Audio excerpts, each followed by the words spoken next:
Palakpakan tayo po yung kaya mong Diyos. Hallelujah. To God be the glory po.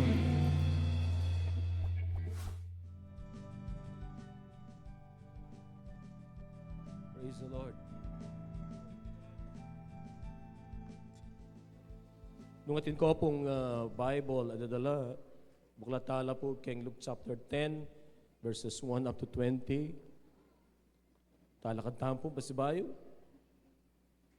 Luke chapter 10, verses 1 up to 20. Nung ikitsune po, kamasa ko po kay New International Version, Luke chapter 10, verses 1 up to 20.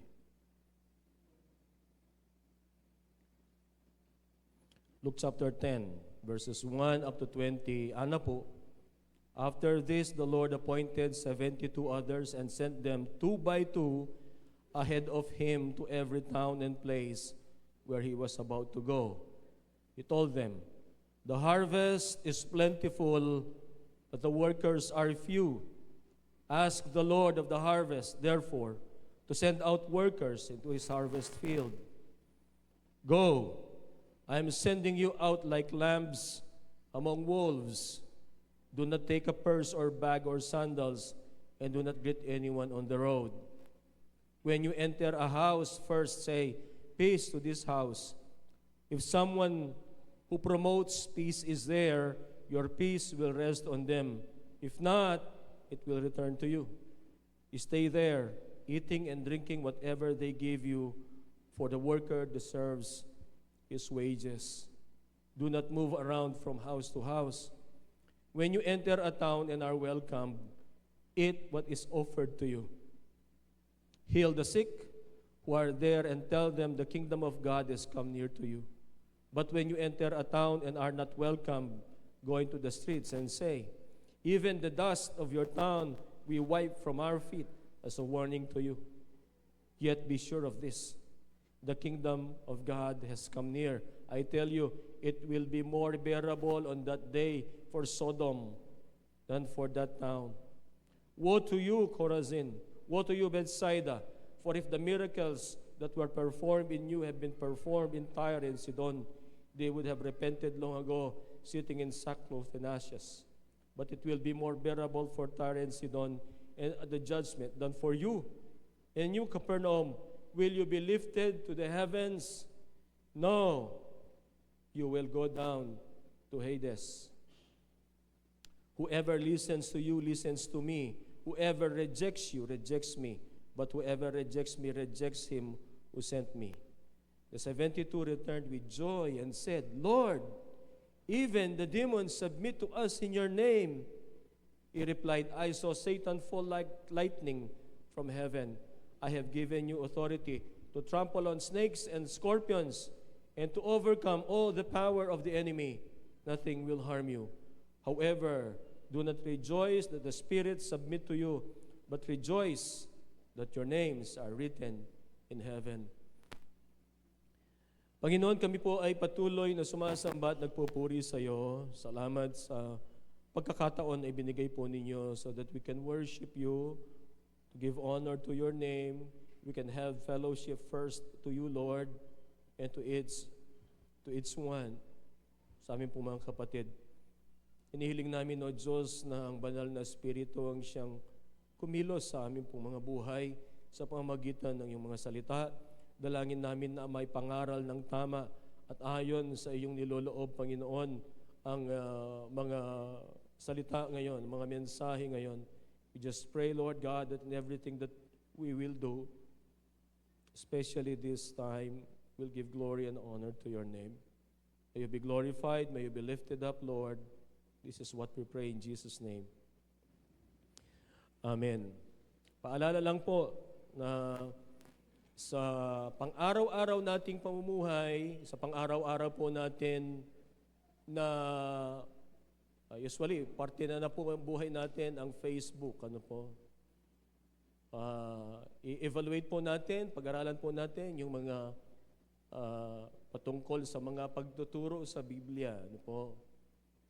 Meron po tayong mga doktrina na nakaayon sa Bible, pero pag ayun po ay hindi taliwas po yan, ay we reject. Ano po, nire-reject po natin. Sa kaharian po ng Diyos, ay hindi po pwede yung spectators only. Na tayo ay nasa sidelines. Dapat tayo po ay maging bahagi.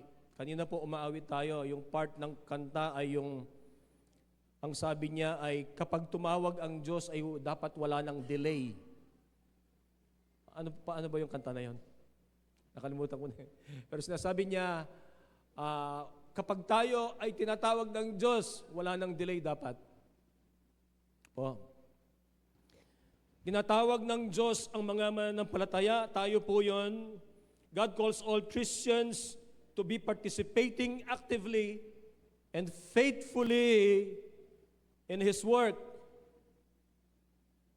in sharing the gospel, in sharing the good news of salvation, in the work that builds and advances the kingdom of God. Tayo pong lahat ay tinatawag po doon. Ang Diyos, nag-invest po siya sa bawat buhay natin. Each individual. Nag-invest po ang Panginoon ng certain spiritual gifts na siya pong mag-complement sa church. Ano po? Ang giftings ko, hindi nyo gift, pero yung mga giftings po ninyo, hindi ko gifts. Pero yung mga gifts na yan should complement in order for the church, the body of Jesus Christ, would become healthy. And the Lord God has invested in each believer spiritual gifts. And our task today, o in our lifetime, sana mas maaga na maging sensitive tayo doon po sa leading ng Panginoon sa atin regarding how to use those gifts or discover and use those gifts. Ang work po, the work of the church in the 19th and 20th century were marked by great interest in foreign missions. Bakit natin mabanggit ito? Kasi po ito ay parang sa missions din, yung the sending of the 72. To be a missionary noon po sa panahon na yon ay it was a life of commitment. Kahit naman ngayon, kahit naman tayo dapat should have a life of commitment to the Lord and to the task and to the labor that the Lord has given us dito po in advancing His kingdom. A commitment po, doon nung sinasabi ko sa mga missionaries, a commitment to be trained for service.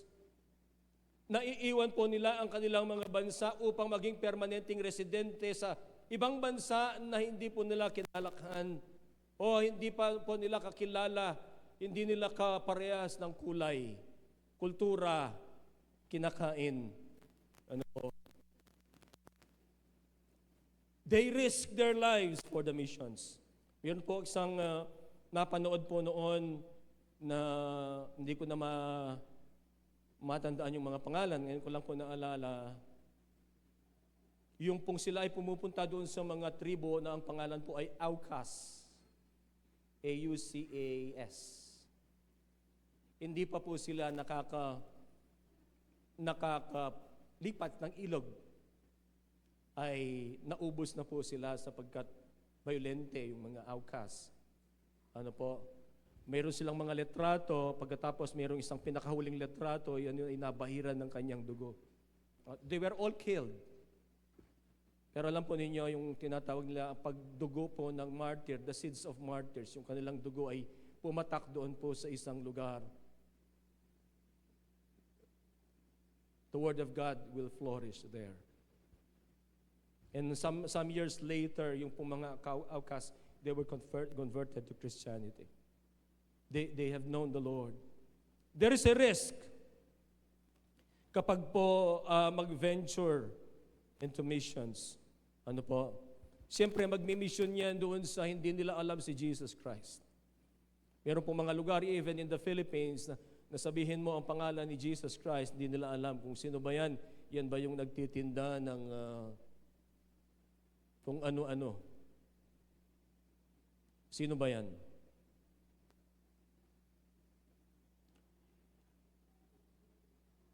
Tinignan ko po kagabi kung ito ay totoo. Sabi nila, ang mga misyonary noon ay kapag sila ay magdadala o pupunta na sa mga mission field po nila na pinili ng Diyos para sa kanila, hindi sila nagdadala ng maleta para ilagay po ang kanilang mga damit.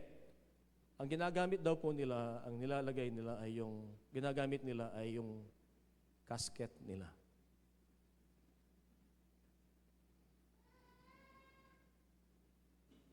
Tiningnan ko po, pero parang tinanap ko, pero parang walang corroborate doon. Pero ang sinasabi lang po noon ay they are committed.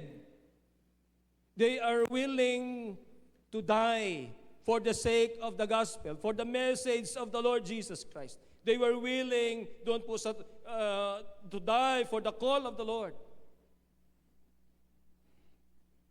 Ang isa po doon sa dynamic developments ng Christian missions in the last few years ay yung tinatawag nilang short-term missionary trips. Po, yung mga 2 weeks lang, ganun, para sila po ay ma-expose.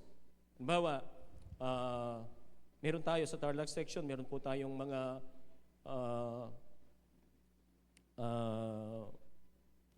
gumastos po yung Tarlac section ng kanilang mga plane tickets. Halimbawa sa Mindanao, 2 weeks sila doon. O kaya meron din tayong pinadala sa Indonesia, 2 weeks din. Gusto niyo po bang pumunta?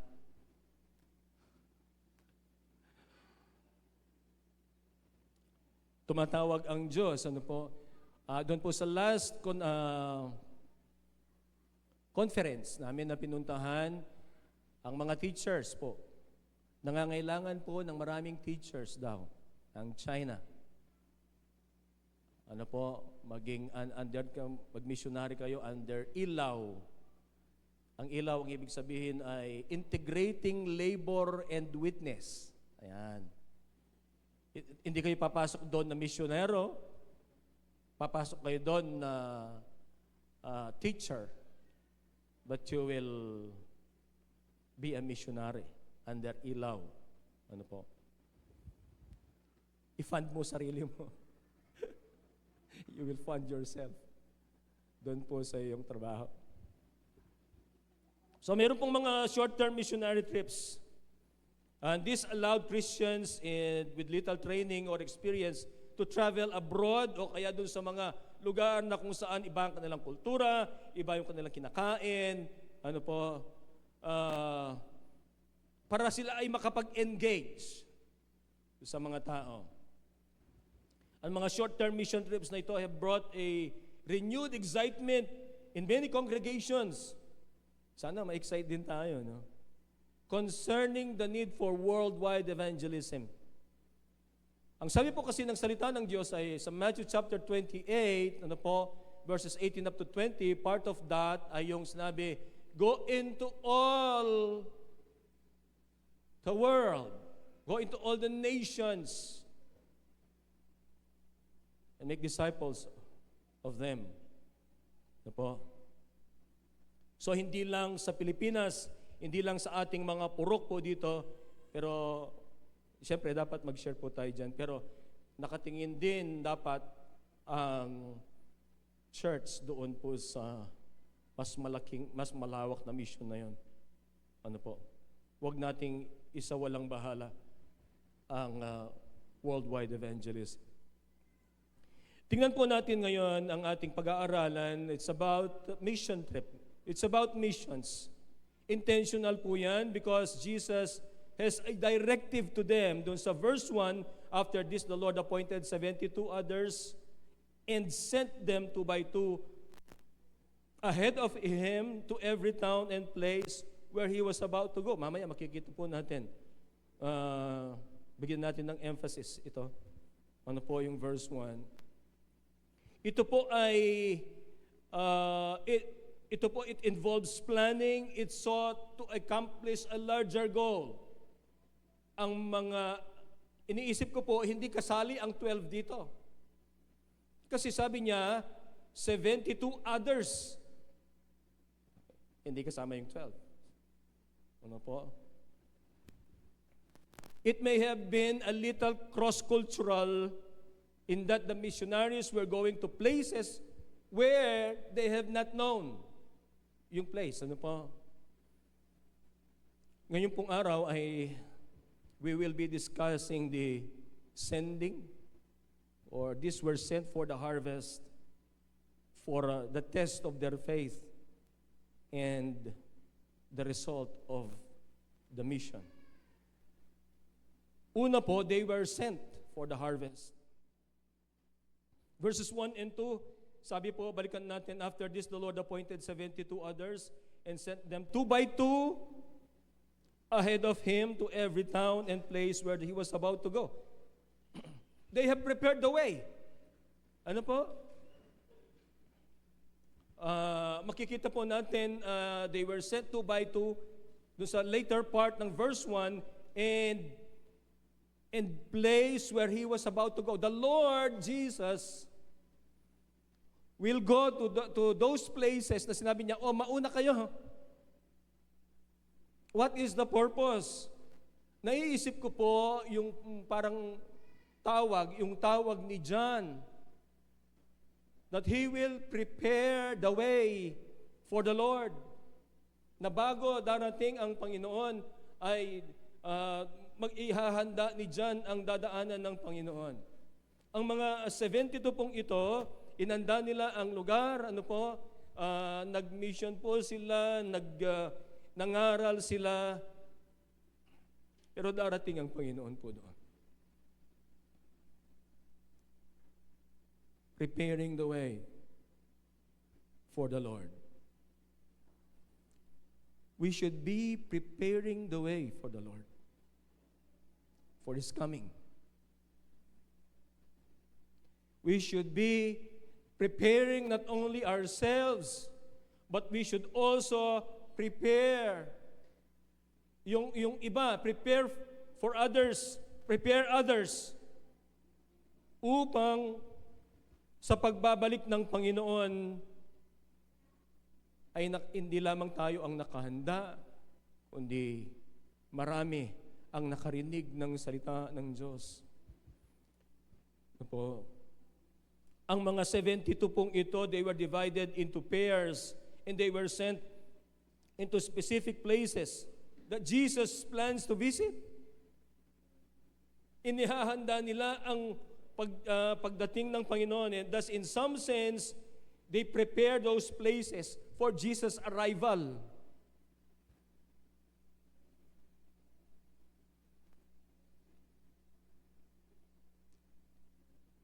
Noong pong World War II, sinako po, nag-atake po ang Japan. Binigla nila yung Amerika. Inatake po nila ang Pearl Harbor sa Hawaii. Ang daming namatay doon. Nasira, meron siyang isang nasira yatang nakadock na, I don't know, yung pangalan ng fleet na yon. Pero marami po yung namatay. Tapos, ang Japan po, kinonquer yung Philippines. Hindi po ba? Nag-umpisa yata sa Maynila.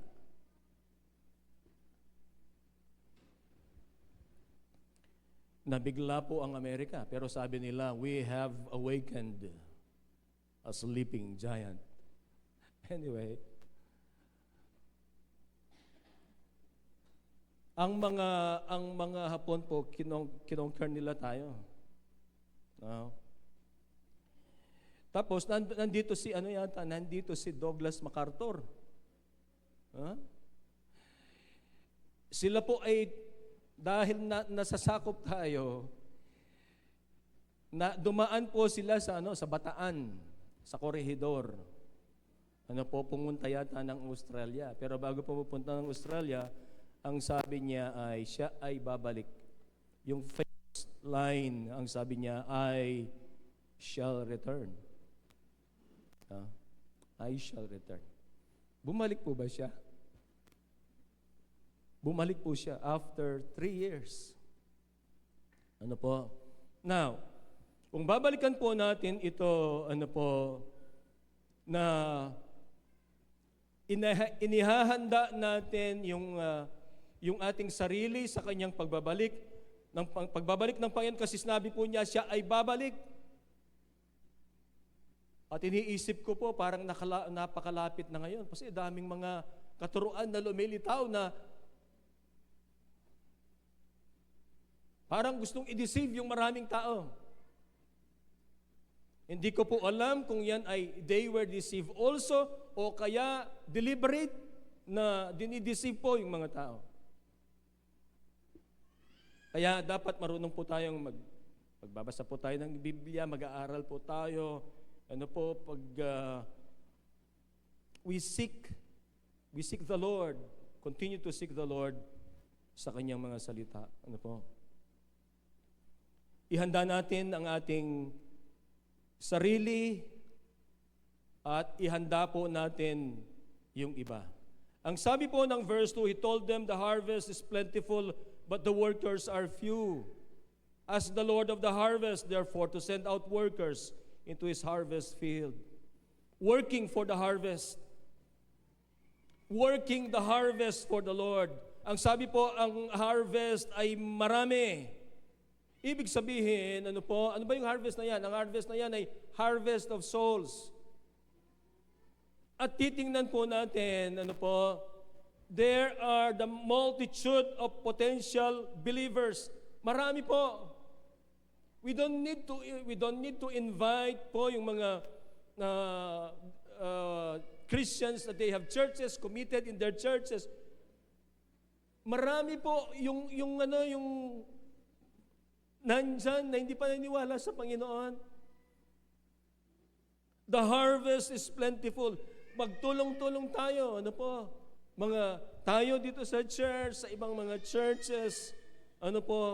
Kasi sabi ni Jesus, the harvest is plentiful, but the workers are few.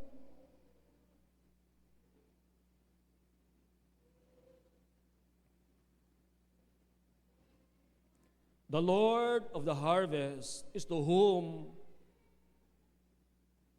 those who believe owe their allegiance. Anong ibig ko po sabihin dito? Ang ating allegiance ay sa Lord of the harvest, hindi po sa worker ng harvest. Ang allegiance po, hindi natin itinuturo kung tayo ay laborer. Hindi natin itinuturo sa ating sarili, kundi yan ay tinuturo natin sa Lord of the harvest. Tinuturo natin sila sa Panginoon. Kasi siya po ang Lord of the harvest. We are not building our own empires. We are not building our own reputations as laborers of the kingdom.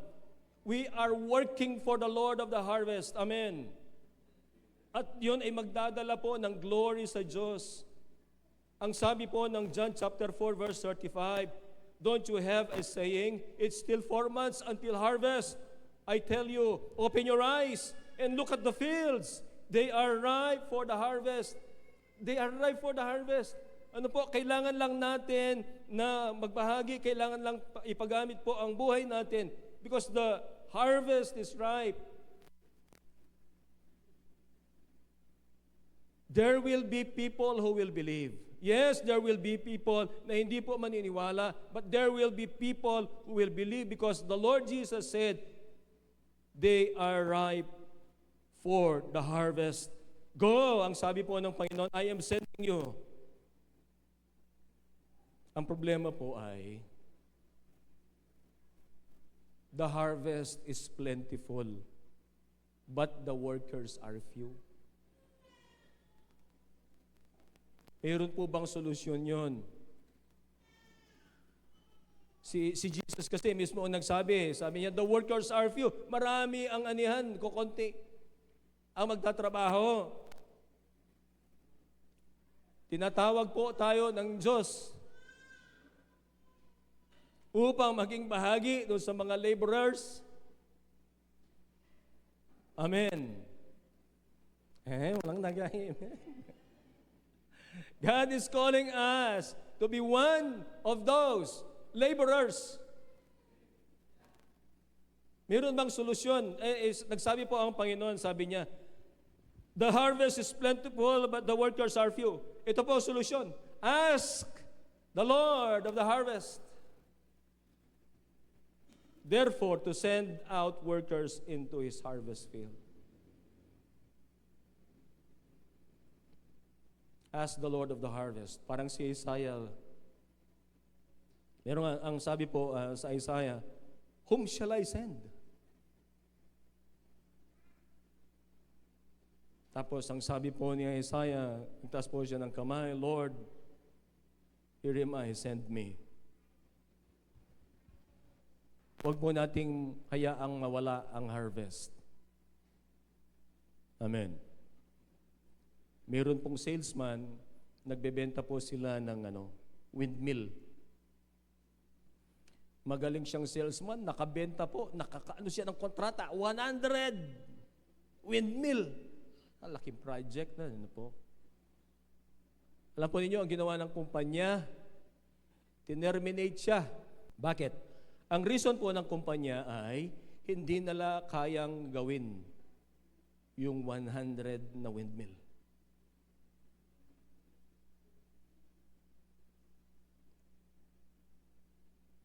Mag-iisip ka, hindi kaya dapat ang ginawa ng kumpanya ay kahit mag-hire sila ng mga nagtatrabaho upang yung napakalaki na kontrata na yon ay gawin po nila.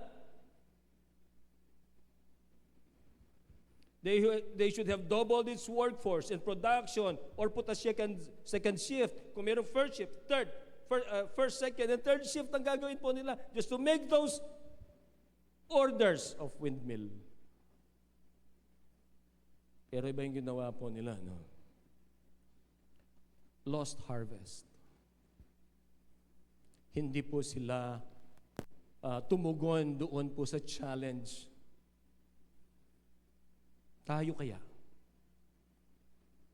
Tutugon kaya tayo doon sa challenge na yon? Na tayo, ipagkakaloob po natin ang ating buhay upang gawin ang iniutos ng Panginoon that we go, make disciples of all nations.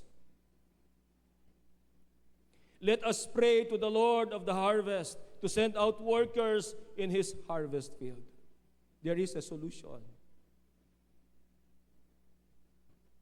Ask the Lord of the harvest to send out workers in His harvest field. Sasabihin po natin, nakagaya ni Isaiah, here am I, Lord, send me. Amen. They were sent for the harvest. Ang sabi po ng verses 3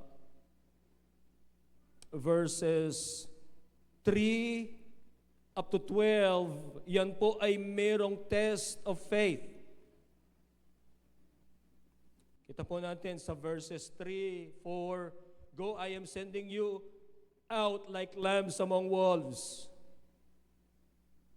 Do not take a purse or bag or sandals and do not greet anyone on the road. It's a test of faith. Test po saan? Test doon sa sila ay they are gentle.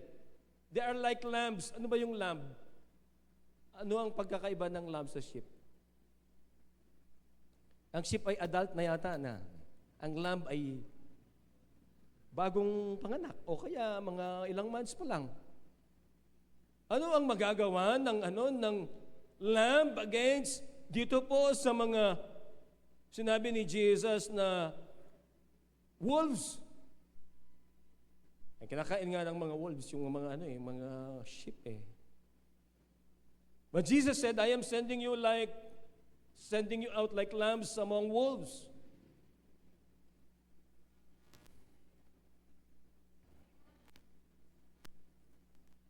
Test of faith. They will be a people of peace, thrown into violent oppositions. Magtitiwala sila sa Panginoon, doon sa kanilang, ipagtitiwala nila ang buhay nila sa Diyos. Ipagtitiwala nila na ang magtatanggol sa kanila ang Diyos. They will be a people of peace thrown against violent oppositions. Ang Panginoong Yesus, hindi po siya nag-raise ng army of warriors upang makipaglaban sa mga tao with physical weapons.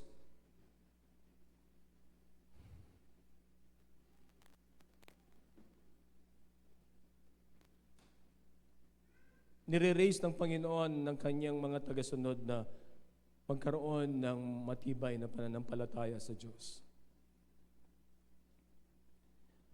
Each team, each individual, or each partner po, they are to go on in the missions. Sabi, do not take a purse or bag or sandals and do not greet anyone on the road. Sinasabi po yan na yung they must travel light. Ano po? At saka yung wag silang, kumbaga, do not greet anyone on the road. Yung bang mission, doon lang sila nakafocus. Ano po? They must stick to that purpose, to that mission. Hindi sila papatumpik-tumpik along the way. They must turn to God and they must trust God every step of the way. Mahirap po yun kasi usually gusto natin sigurado when we travel, gusto natin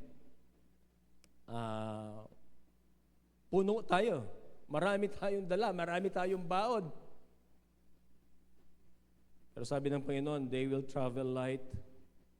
Do not take a purse or bag or sandals and do not greet anyone on the road. Sa verses 5 up to 7, makikita natin na mayroon silang madalang pagpapala doon sa mga tao na sa kanila po ay tatanggap. At mayroon din silang parang warning doon sa mga tao na hindi po tatanggap. Ano po? Kapag ang isang tao ay tinanggap po sila doon sa isang household, mag-iiwan po sila ng rest and prosperity to that family. When you enter a house, first say, peace to this house. If someone who promotes peace is there, your peace will rest on them. If not, it will return to you. Stay there, eating and drinking whatever they give you, for the worker deserves his wages. Do not move around from house to house. When you enter a town and are welcome, eat what is offered to you. Heal the sick who are there and tell them the kingdom of God has come near you. But when you enter a town and are not welcome, go into the streets and say, even the dust of your town we wipe from our feet as a warning to you. Yet be sure of this, the kingdom of God has come near. Partnering in peace. Sa mga pagmimission po ay importante na kino-consider yung kultura ng mga tao, ano po, na kung ano yung, o kaya yung mga pagkain. Ang sabi po nila, ngayong panahon po, Filipinos make a great missionary. Ang mga Pilipino po, mabilis daw makapag-adjust dun sa dialect, mabilis matuto ng mga dialect ng mga tao. O yung kung ano po yung madatnan nila, mabilis silang makapick up. Yung ibang mga missionaries, hindi. Mangangailangan pa ng mga interpreter. Ang tagal-tagal na rito.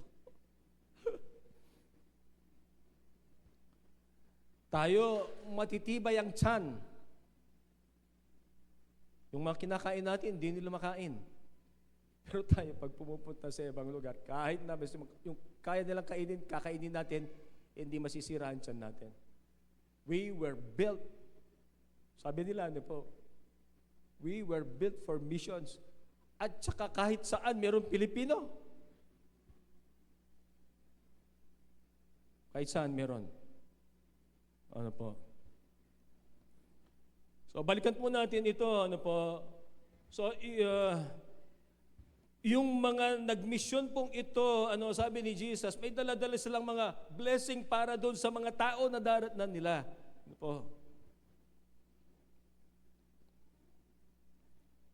They were taken care of by God through those people na tatanggap po sa kanila.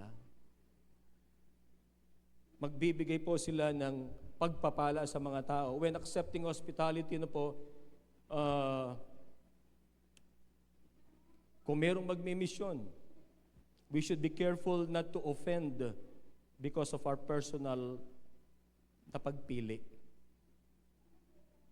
Kasi po ganito, there are people na, halimbawa, tinanggap ka sa bahay nila, ano po, halimbawa, iba yung culture nila, ibang lahi, ano po, tapos pumunta tayo doon, Christians or missionary.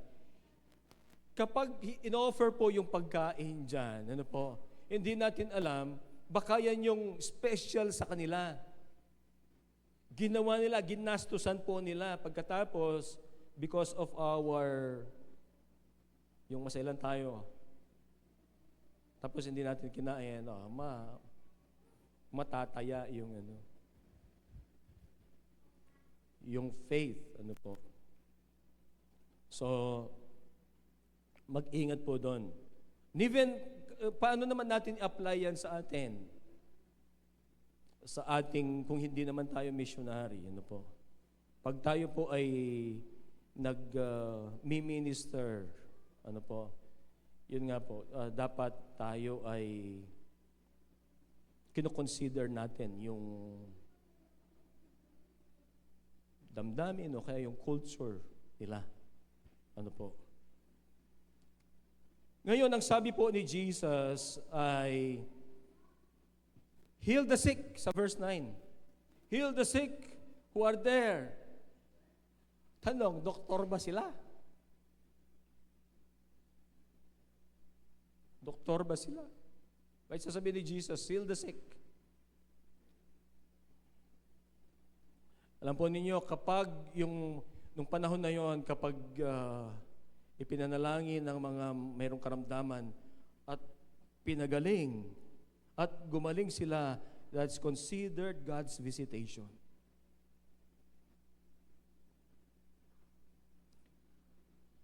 At marami po, doon, kung babasahin po natin ang libro ng Acts, ano po, yung mga disciples, makikita natin, doon sa kanilang mga ipinapanalangin, ay sila po ay gumagaling sa Acts chapter 3. Acts chapter 4. Ano po? I-confirm ko lang kung ano pong ayun, Acts chapter 3. Ano po, mayroon pong lame beggar doon. Ano po, nanlilimos. Sabi niya kay Peter, diyan kong pera, palimos po, palimos. Ang sabi po ni Peter, silver and gold have I none.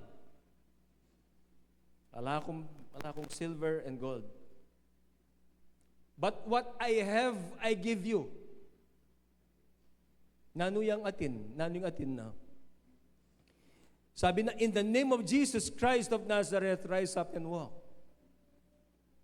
Gumaling. Tumayo yung kanya pong paa, lumakas, at siya po ay naglulundag sa pagpupuri sa Diyos. Kung titingnan po natin yung ministry rin ni Paul, marami rin, basahin natin ang libro po ng Acts, ay yung pong kanyang mga pinalangin, gumaling, yung pong kanyang damit o yung apron na kanya pong ginamit sa kanyang pagtatrabaho, yung dumampi sa mga tao, gumagaling. Yung pong kalang mga anino, madaanan ng anino nila, ang mga tao, gumagaling. Nabasa niyo na po yun? Manifestation ng power ng Panginoon. Ang sabi ng Panginoon, heal the sick. At sila po, dun sa mandate na binigay ng Panginoon na yun, they have prayed for the sick. And they were healed. Test of faith.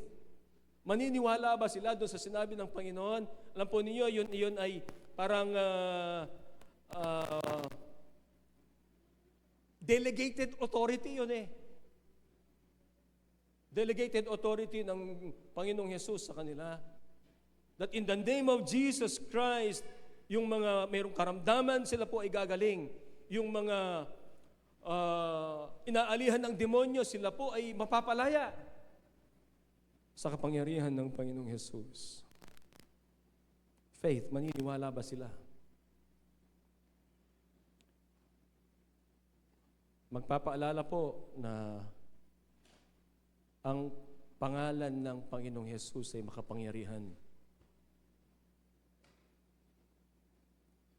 That in His name, yung mga evil spirits ay susunod dun sa kanyang pangalan. Pero tandaan din po na dapat in using the name of Jesus Christ, you have a relationship with Jesus Christ. That you know Jesus Christ. Meron pong istorya sa Acts, nakita nila na si Paul ay nagpapalayas ng mga demonyo in the name of Jesus Christ. Meron pong 7 na anak po ni Sceva. Nagpalayas ng demonyo, sabi nila ganito, sa pangalan ni Jesus na pinapangaral ni Pablo, masamang espiritu, pinapalayas kita. Ing marok espiritu linawan. Sabi na, Jesus baluke. Paul baluke. Ika. Ninuy ka. Oh. Nasakit na. Di kakilala. Hindi nila kakilala.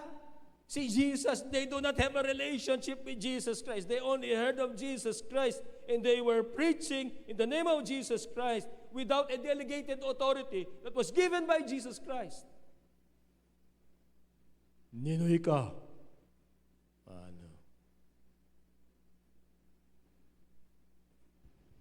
Basta niya po yung Acts at siya po yung istorya ka rin. Healing the sick. Maniniwala ba sila that doon sa delegated authority ng Panginoon na yon ay sila rin ay makapagpapagaling ng mga mayroong karamdaman?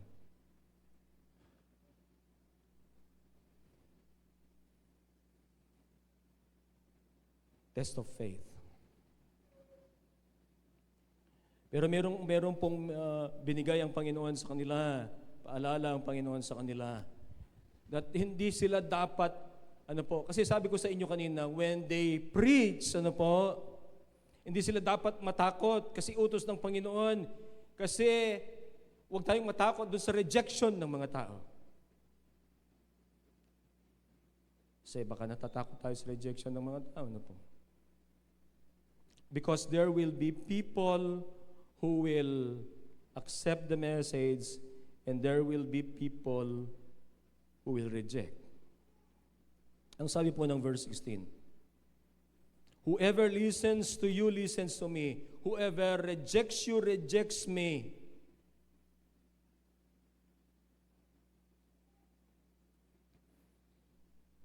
Alam po ninyo, kapag tayo ay dala natin ang pangalan ng Panginoon at tayo po ay nangangaral, and they rejected the message, hindi po tayo ang nire-reject. They are rejecting Jesus Christ. Based on Luke chapter 10, verse 16, whoever listens to me, or listens to you, listens to me. Whoever rejects you, rejects me.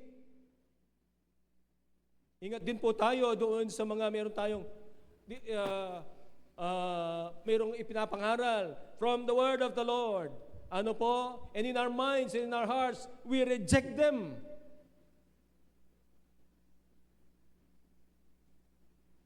Ingat po tayo. Kasi kung yan po ay sa Panginoon, iyan ay hindi yung tao ang nire-reject natin, but we reject God, reject Jesus. Pero kagaya po ng sinabi ko kanina, mag-ingat po tayo doon sa mga false teachers naman hindi salita ng Diyos. Sinasabi nila, salita ng Diyos. Kaya mayroon po tayong responsibility to ourselves. Magbasa po tayo, mag-aral po tayo. Si Samuel po, makikita natin sa 1 Samuel chapter 8, ang mga Israelites po ang sabi nila kay Samuel, give us a king just like any other nation. Sa 1 Samuel chapter 8. Si Samuel po ay masakit ang loob.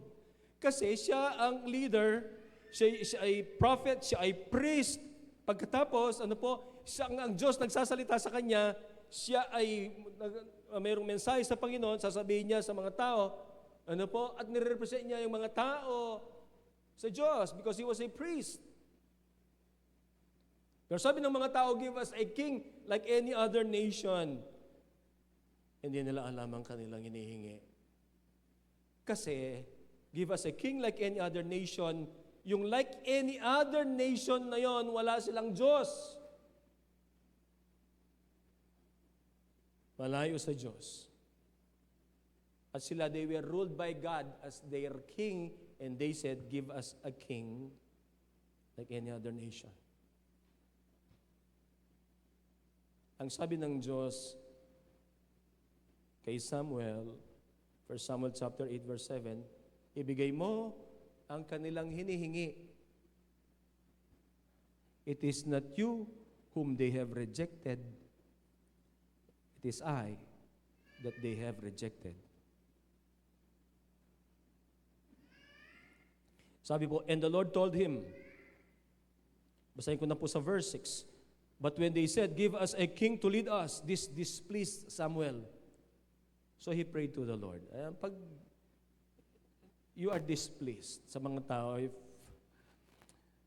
you are offended by, kagaya nito, Samuel, he prayed. Maganda manalangin. And the Lord told him, listen to all that the people are saying to you. It is not you they have rejected, but they have rejected me as their king. Tingnan po ninyo.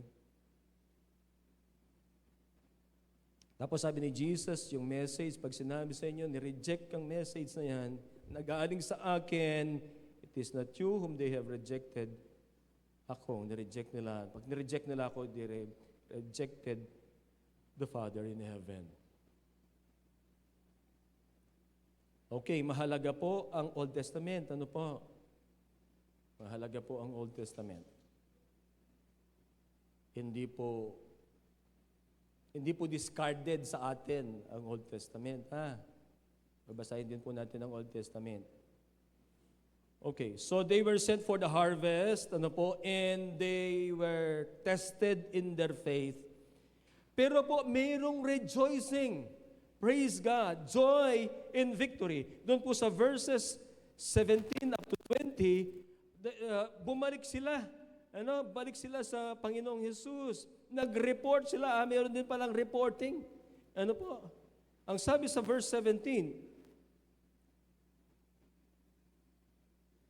the 72 returned with joy and said, Lord, even the demons submit to us in your name.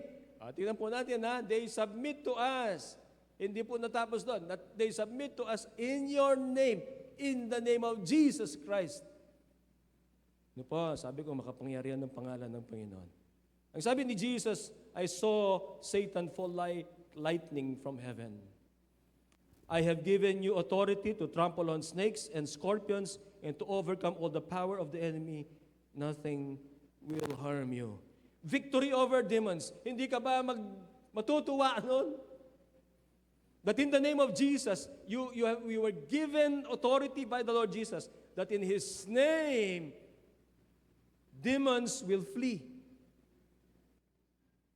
At masaya sila doon. Wow! What an experience siguro. Pag sinabi nilang, huwag kang magsasalita. Sa demonyo, hindi yan magsasalita. In the name of Jesus. The team returned with joy. And the thing that amazes them Yung ma-encounter nga nila, yung mga, meron sa, ang tawag natin dyan, power encounter.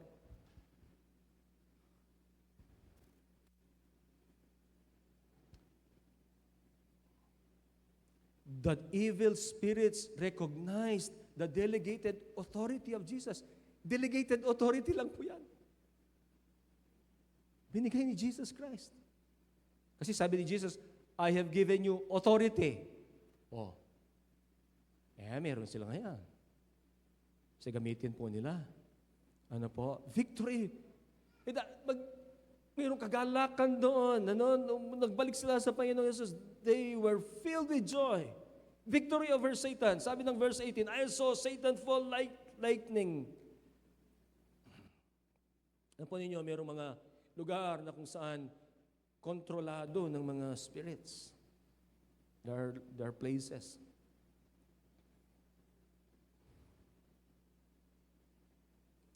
Makikita po natin the claims of the gospel and the power of Jesus' name are always threats.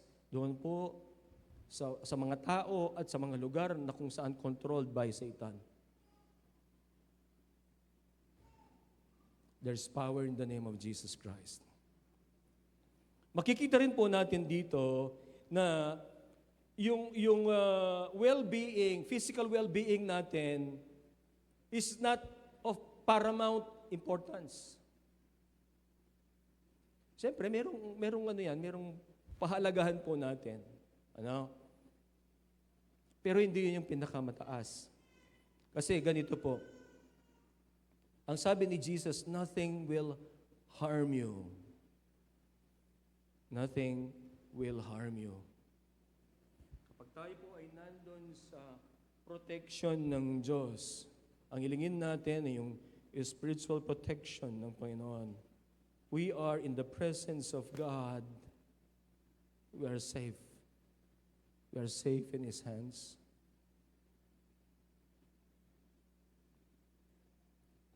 Kahit po doon sa mga mabibigat na mga pagsubok, last week, ang pinag-usapan po natin ay yung great trials. Sabi natin, maalala po ninyo that there is a God in heaven, that this God in heaven is a good God, and that we must trust this God who is good. Even in the times of greatest trial, knowing that our names are written in heaven, knowing that we have a relationship with Christ, ano po ay nagbibigay po ng assurance sa atin na kahit na ano ang mangyari dito, we are safe. We are safe in the hands of the living God. There is nothing that Satan can do to take us away from Jesus Christ. Amen. Victory. Joy in victory. Binibigay po ng ating Panginoon yan sa atin. Victory is given to us through Christ. Ang tagumpay po natin ay na kay Kristo. At ang sabi ng salita ng Diyos, rejoice that your names are written in heaven. Ang sabi ni Jesus, huwag kayong matuwa dahil meron kayong na-overcome ninyo ang mga ito. Matuwa kayo dahil ang inyong mga pangalan ay nakasulat sa aklat ng buhay. Mayroon tayong kaligtasan. Salamat sa binigay ng Diyos sa atin. We should rejoice because we have salvation in Jesus Christ. Magpaalala po sa atin yon sa mga panahon ng ating kalungkutan, sa panahon ng ating mga hamon, sa panahon ng ating mga test. Ano po? Ang sabi ni Jesus, matuwa kayo sapagkat ang inyong pangalan ay nakasulat sa aklat ng buhay. Amen. Kung minsan po,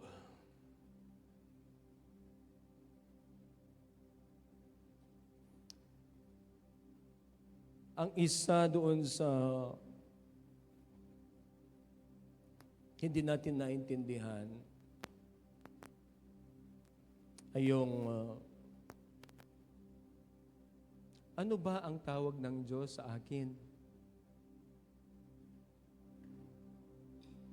Di po ba? Hindi natin kuminsan parang vague po yan sa atin. It is one of the most perplexing issues we are facing. Ano po? Iniisip po ng iba na ang tawag ng Diyos ay para doon lamang sa mga pastor, preacher, yung mga career preachers, career missionaries. Alam po niyo, tayong lahat ay tinatawag ng Diyos upang maglingkod sa Kanya. Amen. We are all called to labor, to serve God, to be faithful to Him as He calls us. Ano po? This is a universal call. Tayong lahat. Parte po tayo ng iisang katawan ni Kristo. Iba't ibang bahagi, gawin po natin yung ating bahagi. Alamin natin kung ano ang tawag ng Diyos at maging bahagi po tayo doon sa health ng church. Maging bahagi po tayo doon sa pagpapalaganap ng kaligtasan na kay Kristo. Amen. This is a universal call and we should rejoice in it. Wala pong mga elite na mananampalataya. Wala pong mas nakakahigit doon sa ministry. Pare-parehas po tayo. Amen. Wala pong mga especially privileged. Tandaan po natin that we are chosen by God to serve Him. Amen. We were chosen for certain tasks. Halimbawa po ako, I am chosen for a certain task to be a pastor. Pero yung pong tawag ninyo, it's equally important. It's equally important na gawin po ninyo ang inyong tawag sa Diyos. Amen. Tayo pong lahat ay tumayo.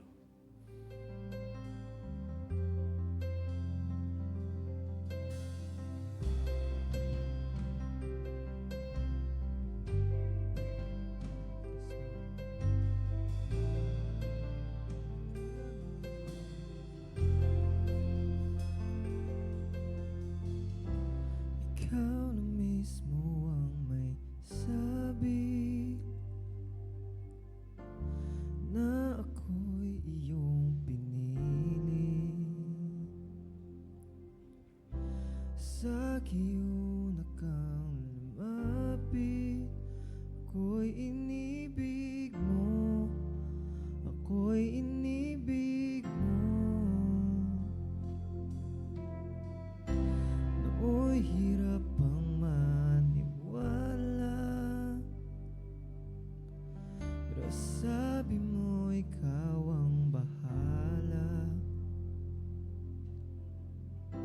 Sa dami ng aking pagkakamali, ako'y pinili, ako'y pinili mo. Kaya pag ikaw ang may sabi, Jesus, sa iyo'y di tatanggi.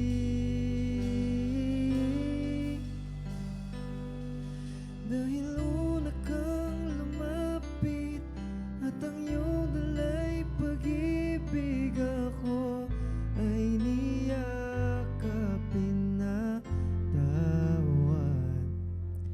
Kasabay ng aking awit, buong buhay aking nais, Jesus, ikaw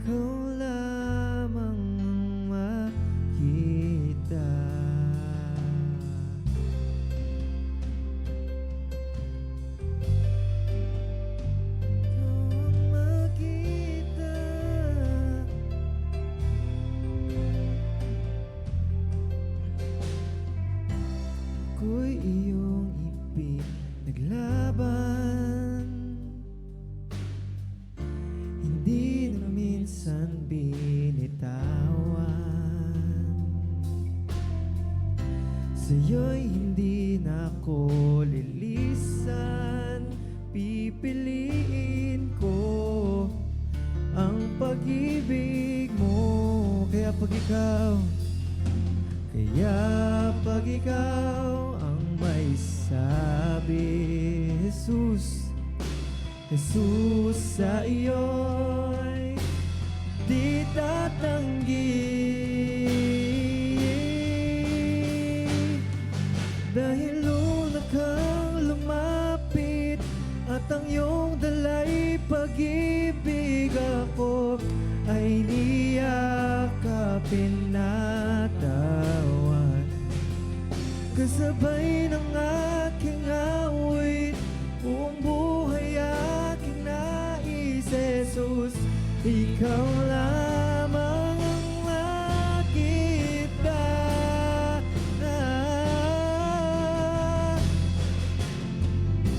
Ngayon sa'yo ako ay susunod nang walang alinlangan.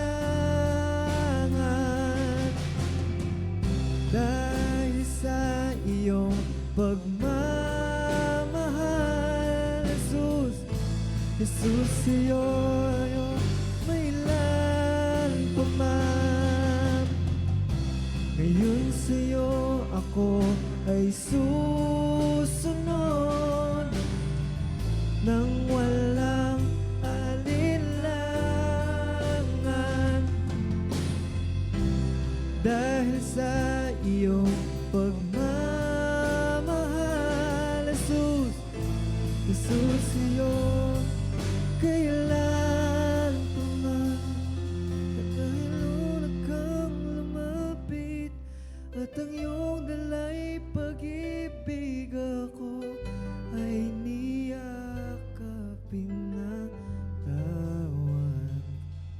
Kasabay ng aking awit, buong buhay aking nais, Jesus, ikaw lamang ang makita. Dahil una kang lumapit at ang iyong dalay pag-ibig, ako ay niyakapin na tao. Kasabay ng aking awit, buong buhay aking nais, Jesus, ikaw lamang ang makita.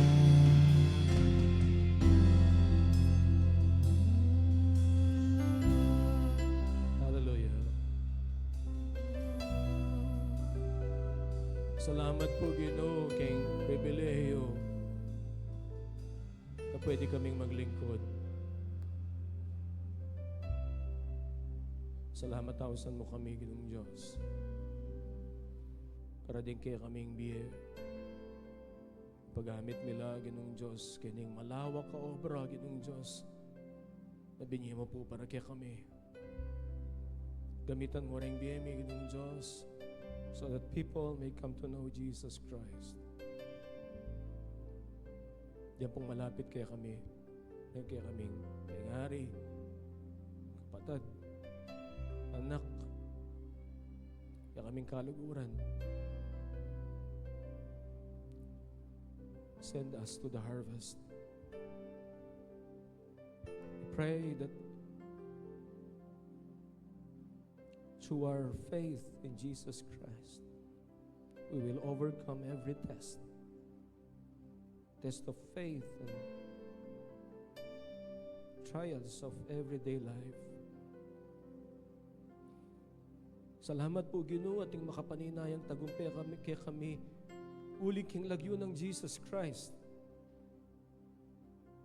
At magdala pong kagalakan ka rin kaya kaming puso, Ginoong Diyos po, at ang iparanas mo po ito.